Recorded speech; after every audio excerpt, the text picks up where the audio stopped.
Бүгін ардагерлердің мейрамы Ауғанстан шыққанына 36 жыл толуымен құттықтап бәрін.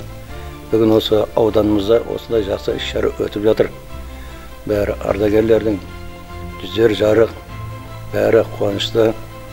Әрдайым осы ортамызда жоқ марқұмдарды еске алып, бәрімізді құрметтеп осы аудан әкімі, енді аудан халқымыз, және осы әскери гарнизонның келіп бәрімізді құттықтап жатқанына көп рахмет. Бүгін біздің арамызда 2 адам алтын кітапқа жазылды. Бұның өзі қуаныш. Және де құрметті азаматын алып жатыр біздің ардагерлеріміз.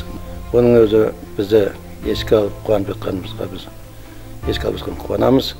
Өйткені болашақ біздің артымызда ұрпақтарымыз көріп өссін, бірақ та бізде соғыс болмасын, бейбітшілік өмір болсын.